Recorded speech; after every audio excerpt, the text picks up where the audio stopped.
आज की वीडियो में मैं आपको बताऊंगा कि अगर आपकी प्रैक्टिस हो रही डेली, आप डेली फ्लिप्स कर रहे हो, डेली प्रैक्टिस कर रहे हो, बट आपकी फ्लिप्स क्यों नहीं हो पा रही। सो नंबर 1 आप क्या करते होंगे, मतलब नंबर 1 आप डेली प्रैक्टिस नहीं करते होंगे। मतलब सिंपल सी बात बता दिया है, ये चीज़ें इस वीडियो से पहले बता रहा हूँ कि बहुत जरूरी चीज़ें। अगर आपको बैक हैंड करने में दुखता है या फिर आपको हार्ड फ्लिप्स धीरे धीरे आप करोगे दुखेगा, तो ये पहनना जरूरी है। रिस्ट बैंड बोलते हैं इसको, क्योंकि लोगों के रिस्ट ये दुखता है रिस्ट, तो ये ले लेना।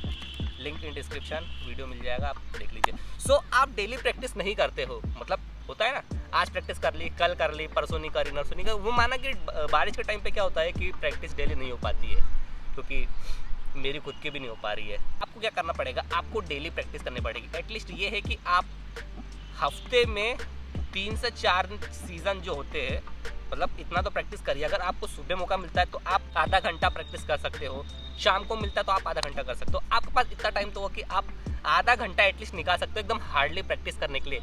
ये भी नहीं कि एक फ्लिप मारी अरे यार बट ठीक है, नहीं, आपको करना पड़ेगा। अगर आपको आगे बढ़ना पड़ेगा तो आप खुद करना पड़ेगा। एंड नंबर 2 यहाँ पर सबसे चीज़ों में से एक ये आती है कि लोग फोकस नहीं करते चीज़ों में। मतलब मान लीजिए कि अगर आप एक चीज़ सीख रहे हो, प्रैक्टिस कर रहे हो, तो आप उसको छोड़ कर दूसरी चीज़ कर लेते हो। मैं आया प्रैक्टिस करने की, मैं अच्छी अपनी प्रैक्टिस कर रहा हूँ, बट कोई एक बंदा आके मेरे को बोलता है अरे यार इसको छोड़कर अपन वाली चीज़ कर रहे हो, तुम उसमें लग जाते हो। तो फिर वो आपकी जो प्रैक्टिस कर रहे हो, अगर आप बैक फ्लिप कर रहे हो और आपको कोई आकर बोलता है कि चल साइड फ्लिप को रिप्रूव करते, साइड फ्लिप करते हैं, कुछ और टाइम पास करते, कुछ भी करते हैं, मतलब टाइम पास नहीं फ्लिप्स करते, तो आप उस चीज़ को छोड़कर दूसरी करने लग जाते हैं। या फिर आपको खुद की इच्छा होने लग जाती है कि आपने ये चीज़ तो कर ली, सीख ली। तो आपको फोकस ये करना है कि आपको एक चीज़ लेनी है, एक चीज़ को पकड़ना। अगर आपको बैक फ्लिप में हाइट इंप्रूव करनी है या फिर बैक फ्लिप को क्लियर करनी है, मास्टर करनी है, कुछ भी करना, कोई सी भी एक रैंडम फ्लिप, आपको उस चीज़ को प्रैक्टिस ज़्यादा से ज़्यादा करनी पड़ेगी। मतलब आप रिमाइंडर लगा सकते हो कि एक दिन में 100 टाइम करना पड़ेगा।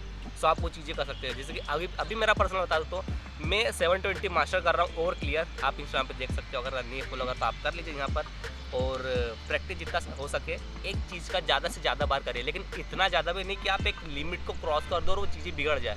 होता ये भी है कि मैं ज़्यादा से ज़्यादा अगर किसी चीज़ की प्रैक्टिस करता हूँ तो वो करते करते बिगड़ने लगती है, और अगर मैं एक्स्ट्रा उसको थोड़ा और आगे करूँगा तो बिगड़ जाएगी। यहाँ पर भी आपको रुकना पड़ेगा अपने आप को। एंड नंबर 3 आपको लगता है डर चीज़ों में, मतलब लगता तो हमको भी फ्लिप्स में, बट एग्जैक्टली क्या होता है कि जब भी हम फ्लिप्स करते हैं ना, तो आपके अंदर धीरे धीरे डर बैठ जाता है कि आप डर क्यों रहे हो फ्लिप करने में। तो इसकी वजह से समझ लीजिए कि आपकी प्रैक्टिस नहीं हो पाती प्रॉपर, और आपकी फ्लिप्स क्लियर नहीं हो पाती है।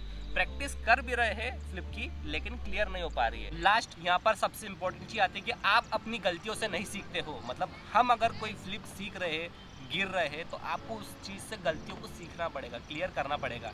मैं हमेशा एक डायलॉग बोलता हूँ कि आप जो भी फ्लिप कर रहे हो तो वो लास्ट से बेहतर होनी चाहिए। आप अगर फ्लिप सीख रहे हो, आप गिर रहे हो, तो उससे आप लर्न करो, सीखो, फिर डर निकाल पाओगे एंड प्रैक्टिस को फोकस कर पाओगे, और आपकी आगे आगे धीरे धीरे फ्लिप्स क्लियर हो पाएगी। सो अपनी गलती से आप सीखो और आगे बढ़ो। सो गाइस, ये कुछ छोटी सी टिप्स थी जिससे आप अपनी फ्लिप्स को क्लियर कर सकते हो। अगर आप प्रैक्टिस करते करते थक गए हो, समझ में नहीं आ रहा कि भाई इतनी प्रैक्टिस कर रहे क्यों नहीं हो पा रहे, तो ये टिप्स आप फॉलो करिए। ओके, सो मिलते हैं नेक्स्ट वीडियो में। Good bye.